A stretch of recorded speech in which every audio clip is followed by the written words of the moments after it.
இன்றைய முக்கிய நிகழ்வுகள். புதுச்சேரி மாநில மனிதநேய மக்கள் சேவை இயக்க நிறுவன தலைவருமான நேரு என்கின்ற குப்புசாமி அவர்கள் அண்ணா சாலை பகுதியில் நடைபெற்று வரும் கட்டுமான பணிகளை பார்வையிட்டார். புதுச்சேரி ஸ்மார்ட் சிட்டி திட்டத்தின் நிதி உதவியுடன் அண்ணா சாலையில் உள்ள அண்ணா திடலில் விளையாட்டு மைதானம் மேம்படுத்துதல் மற்றும் அண்ணா திடலை சுற்றியுள்ள சின்ன சுப்பராய பிள்ளை வீதியில் உள்ள கடைகள், லப்போத் வீதியில் உள்ள கடைகள் மற்றும் அண்ணா சாலையில் உள்ள கடைகள் புதியதாக கட்டப்பட்டு வந்தது. இதில் கட்டுமான பணிகள் முடிவடைந்து சின்ன சுப்பராய பிள்ளை வீதி கடைகளும் லப்போத் வீதி கடைகளும் பணிகள் முடிவடைந்து இன்னும் சில தினங்களில் முன்பு கடை நடத்தி வந்தவர்களுக்கு கடை வழங்கப்பட உள்ளது.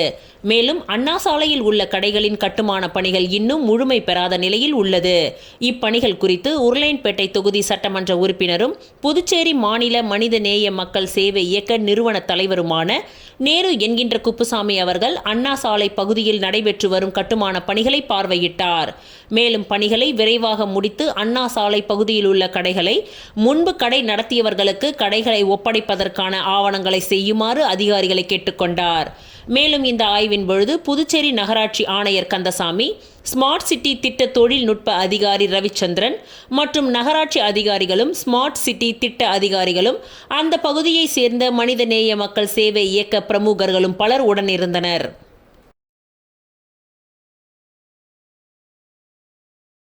புதுச்சேரியில் முன் அறிவிப்பின்றி ஆக்கிரமிப்புகளை அகற்றுவதற்கு எதிர்ப்பு தெரிவித்து வியாபாரிகள் கடை அடைப்பு போராட்டத்தில் ஈடுபட்டுள்ளனர்.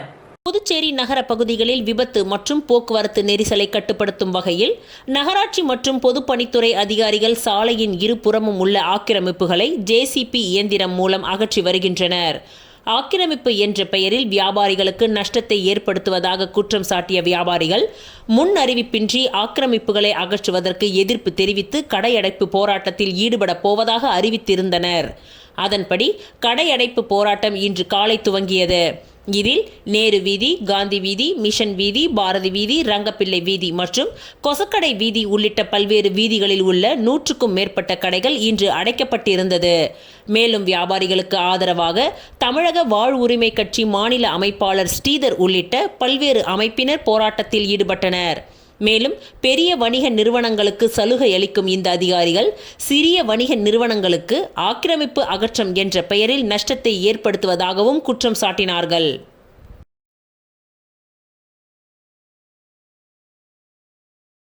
புதியதாக நியமிக்கப்பட்டுள்ள மகிழா காங்கிரஸ் தலைவி நிஷாவிற்கு வாழ்த்துக்களை தெரிவித்துக் கொண்டனர். புதியதாக நியமிக்கப்பட்ட மகிழா காங்கிரஸ் தலைவி நிஷாவிற்கு சால்வை அணிவித்து முனுசாமி என்கின்ற சுந்தர் வட்டார காங்கிரஸ் தலைவர் கதிர்காமம் தொகுதி மற்றும் இவருடன் எத்தியான் போஸ் சமூக ஊடக பிரிவு தலைவர் மற்றும் கதிர்காமம் தொகுதிக்கு உட்பட்ட நிர்வாகிகள் பலர் கலந்து கொண்டு வாழ்த்துக்களை தெரிவித்தனர்.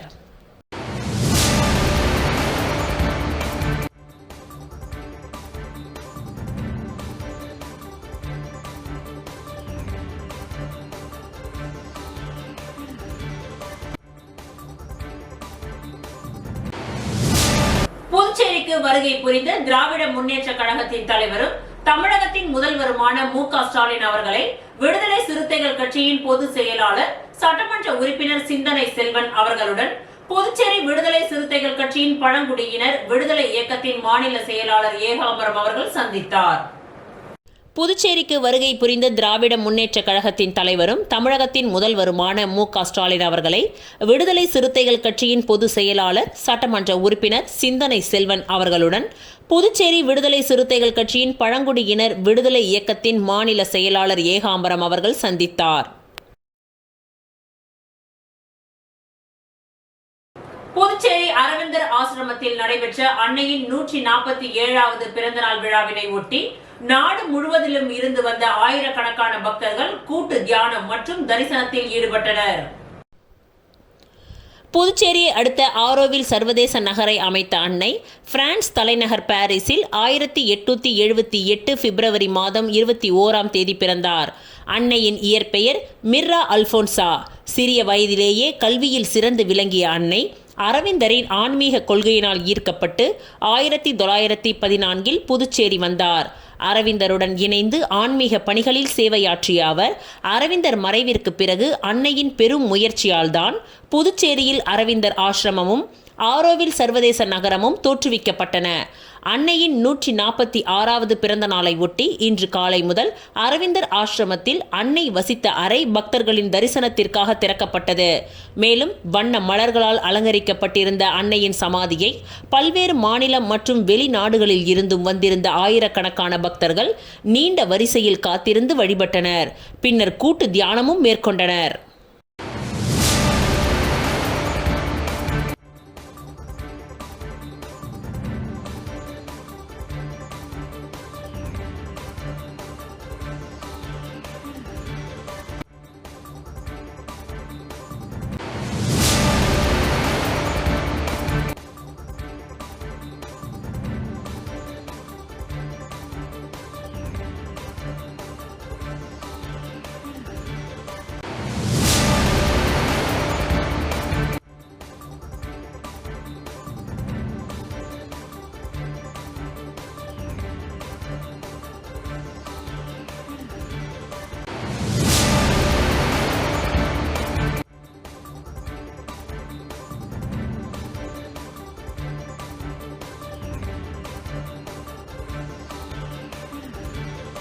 அரியாங்குப்பம் தொகுதியை சேர்ந்த பயனாளிகளுக்கு ஆதி திராவிடர் நலத்துறை மூலம் நலத்திட்ட உதவிகள் வழங்கும் நிகழ்ச்சி சட்டமன்ற உறுப்பினர் பாஸ்கர் தலைமையில் நடைபெற்றது.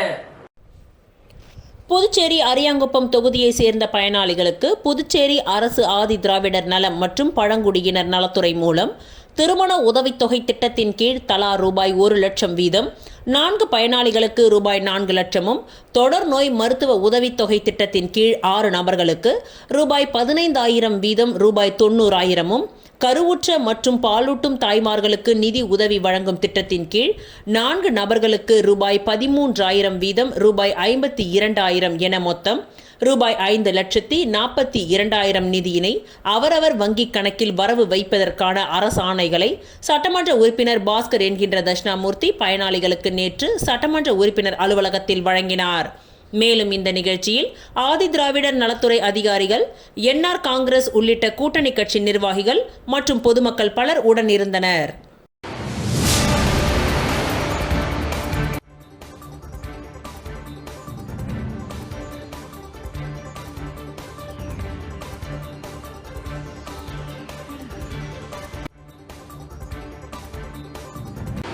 ஒன்றிய பாஜக அரசின் மக்களுக்கு துரோகம் இழைக்கும் பட்ஜெட்டை கண்டித்து இடதுசாரி கட்சிகள் சார்பில் பிரச்சார இயக்கம் நடைபெற்றது. மக்கள் விரோத பட்ஜெட்டை கண்டித்து ஏழை எளிய உழைப்பாளி மக்களை பாதுகாப்பதற்காக மாற்று ஆலோசனைகளை முன்வைத்து இந்திய இடதுசாரி கட்சிகள் பிரச்சார இயக்கத்தினை நாடு முழுவதும் நடத்தி வருகின்றது. இதன் ஒரு பகுதியாக ஒன்றிய பாஜக அரசின் மக்களுக்கு துரோகம் இழைக்கும் பட்ஜெட்டை கண்டித்து இடதுசாரி கட்சிகள் சார்பில் பிரச்சார இயக்கம் நடைபெற்றது. சுதேசி மில் அருகில் சிபிஐ, சிபிஎம், சிபிஐஎம்எல் ஆகிய கட்சிகள் மக்கள் விரோத பட்ஜெட்டை கண்டிப்பதுடன் மாற்றும் முன்மொழிவுகளை முன்வைத்து பிரச்சார இயக்கத்தை துவக்கினார்கள். போராட்டத்தில் மத்திய அரசுகளை கண்டித்து கோஷங்களை எழுப்புவதுடன் கண்டன உரைகளையும் ஆற்றினார்கள். இதில் இடதுசாரிகளை சேர்ந்த நிர்வாகிகள் திரளாக கலந்து கொண்டனர்.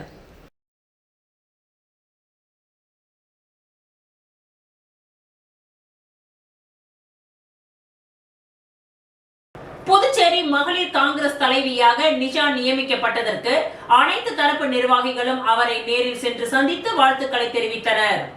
புதுச்சேரி காங்கிரஸ் கட்சியில் மகளிர் காங்கிரஸ் தலைவியாக இருந்த பஞ்சகாந்தியின் பதவிக்காலம் முடிவடைந்ததை ஒட்டி புதுச்சேரி மகளிர் காங்கிரஸ் தலைவியாக நிஷா கட்சி மேலிடத்தால் அறிவிக்கப்பட்டுள்ளார். இன்று அவருக்கு காங்கிரஸ் அலுவலகத்தில் முன்னாள் முதலமைச்சர் வைத்தியலிங்கம் உள்ளிட்ட கட்சி முக்கிய நிர்வாகிகள், மகளிர் அணியை சேர்ந்த நிர்வாகிகள் என அனைவரும் திரளாக கலந்து கொண்டு சால்வை அணிவித்தும் பூங்கொத்துகளை கொடுத்தும் வாழ்த்துக்களை தெரிவித்தனர். மேலும் இது குறித்து புதுச்சேரி மகளிர் காங்கிரஸ் தலைவி நிஷா கூறும்பொழுது, தன்னை மகளிர் காங்கிரஸ் தலைவியாக அறிவித்த சோனியா காந்தி, ராகுல் காந்தி மற்றும் காங்கிரஸ் தலைவர் மல்லிகார்ஜுனா கார்கே உள்ளிட்ட தலைவர்களுக்கும், புதுச்சேரியை சேர்ந்த முன்னாள் முதலமைச்சர் நாராயணசுவாமி மற்றும் காங்கிரஸ் தலைவர் வைத்தியலிங்கம் ஆகியோருக்கு நன்றிகளை தெரிவித்துக் கொண்டார்.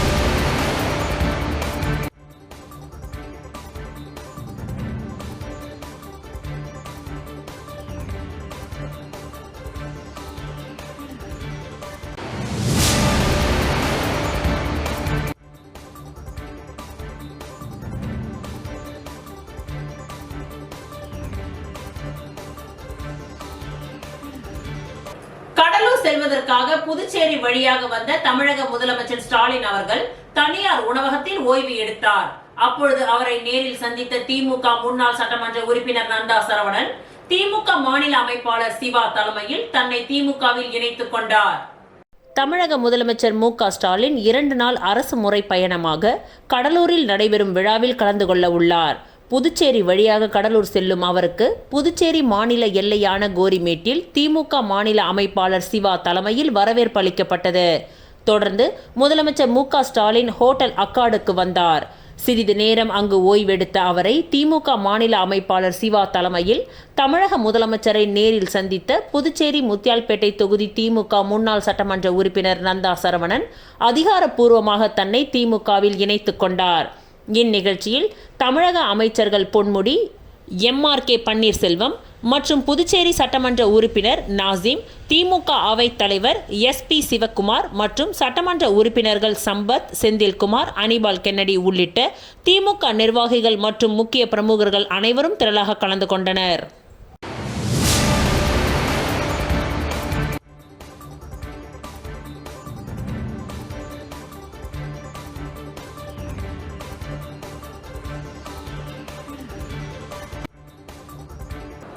முன்னாள் சட்டமன்ற உறுப்பினர் க. நடராசன் அவர்களின் 2ஆம் ஆண்டு நினைவு தினத்தை முன்னிட்டு நலத்திட்ட உதவிகள் வழங்கப்பட்டது. புதுச்சேரி மாநிலம் வில்லியனூர் ஏழை மாரியம்மன் ஆலயம் அருகே முன்னாள் சட்டமன்ற உறுப்பினரும் முன்னாள் வில்லியனூர் கொம்யூன் பஞ்சாயத்து பெரும் தலைவருமான க. நடராசன் அவர்களின் 2ஆம் ஆண்டு நினைவு தினம் அனுசரிக்கப்பட்டது. க. நடராசனார் அறக்கட்டளையின் தலைவர் சரவணன் ஏற்பாட்டில் நடைபெற்ற இந்த நிகழ்ச்சியில் திரளான பொதுமக்கள் கலந்து கொண்டு அலங்கரித்து வைக்கப்பட்டிருந்த க. நடராசன் திருவுருவப் படத்திற்கு மாலை அணிவித்து மலர் தூவி மரியாதை செலுத்தினார்கள். இதனைத் தொடர்ந்து அறக்கட்டளையின் தலைவர் சரவணன் ஏற்பாட்டில் பொதுமக்களுக்கு நலத்திட்ட உதவிகளான புடவை மற்றும் அன்னதானம் வழங்கப்பட்டது. இந்நிகழ்ச்சியில் ஏ.பி.சி. சங்கர், பூபதி, வன்னியர் சங்க தலைவர் மதியழகன், பி.பி. சாமி, கோவில் பொருளாளர் சந்துரு, புகழேந்தி, ராமலிங்கம், பரதராசு, ஆசிரியர் சுப்பிரமணி, ஓதியம்பட்டு மூர்த்தி மற்றும் கடைத்தெருவில் உள்ள அனைத்து வியாபாரிகளும் கலந்து கொண்டு நிகழ்ச்சியை சிறப்பித்தனர்.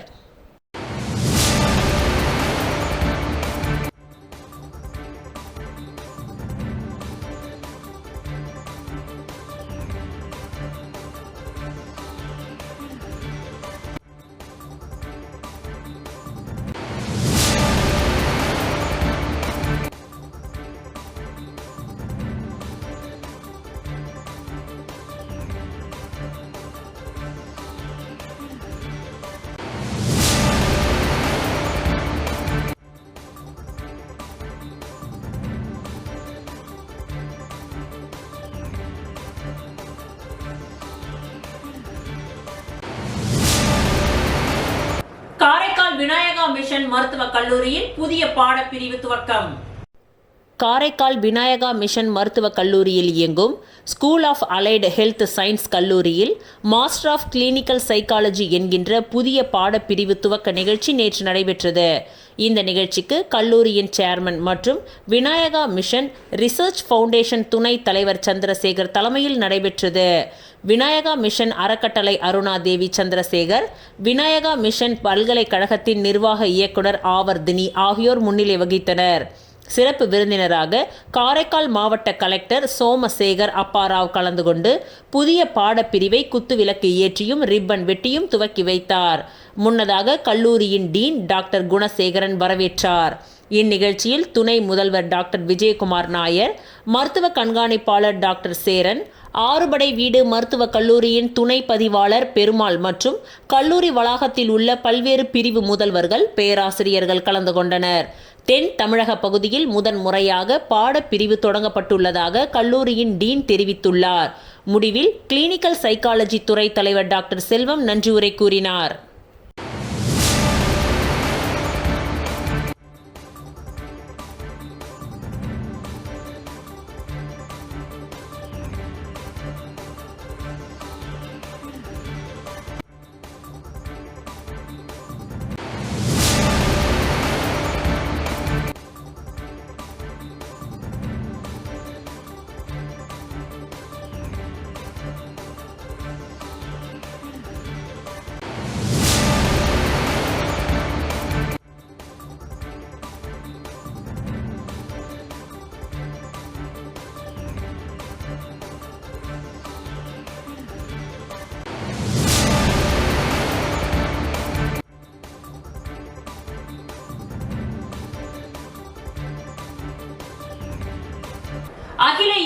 என்ஆர் காங்கிரஸ் கட்சி சார்பில் திருபுவனை தொகுதி திருவண்டார் கோவில் திரௌபதி அம்மன் கோவில் அருகில் இலவச மருத்துவ முகாம் முன்னாள் சட்டமன்ற உறுப்பினர் கோபிகா தலைமையில் நடைபெற்றது.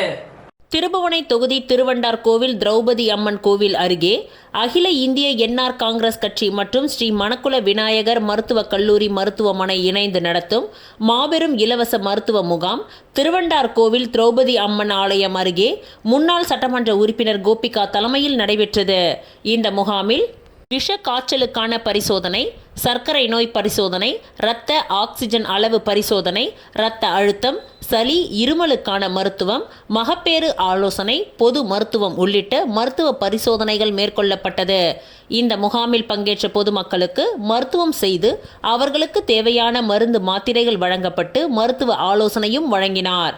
மேலும் இந்நிகழ்ச்சியில் என்ஆர் காங்கிரஸ் கட்சி நிர்வாகிகள், மாநில பிரதிநிதி ராஜா, இலக்கிய பேரவை தலைவர் தனசேகரன், திருபுவனை தொகுதி தலைவர் ராஜா, பொது செயலாளர் பாலு, துணைத் தலைவர் சக்திவேல், விஜி என்கின்ற லக்ஷ்மண பெருமாள், செயலாளர் பத்மநாதன், இளையராஜா, ரவிக்குமார், ஐயனார், செந்தில் மற்றும் என்ஆர் காங்கிரஸ் நிர்வாகிகள் ராஜா செட்டியார், எம்ஆர்கே ராஜா, பெருமாள், சம்பத், செல்வம், ஜானி, பிரசாந்த், ராஜேஷ், சேகர், குமார், ராஜா, சிவா, வேலாயுதம், பாரதி, பூமிநாதன், ஏழுமலை, ராதாகிருஷ்ணன், அஞ்சாப்புலி, அன்பு, தென்றல், ஐயப்பன், ராஜசேகரன், ராமு, செல்வம் மற்றும் என்ஆர் காங்கிரஸ் கட்சி நிர்வாகிகள், பொதுமக்கள் பலர் கலந்து கொண்டனர்.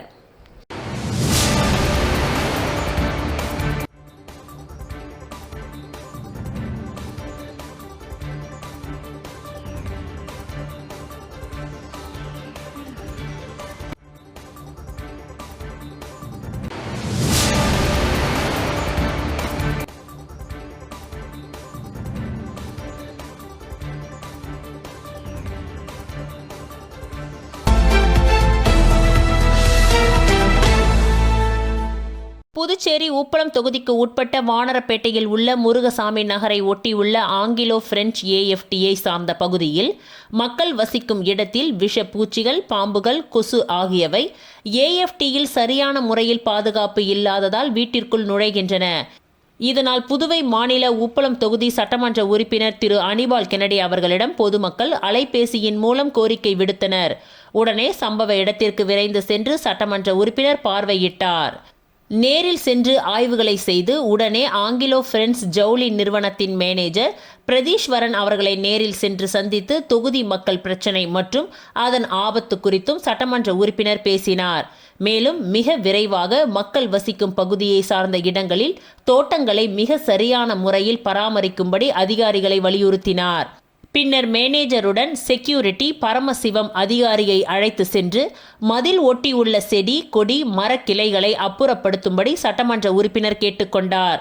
JCP மற்றும் ஆட்கள் வைத்து சுத்தம் செய்து கொடுக்கின்றோம் என்று அதிகாரிகள் சட்டமன்ற உறுப்பினரிடம் உறுதியளித்துள்ளனர். இவருடன் தொகுதி செயலாளர் சக்திவேல், கிளை செயலாளர் காந்தி, காலப்பன், ராகேஷ் ஆகியோர் உடனிருந்தனர்.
இன்றைய நிகழ்வுகள் நிறைவடைந்தன. நன்றி, வணக்கம்.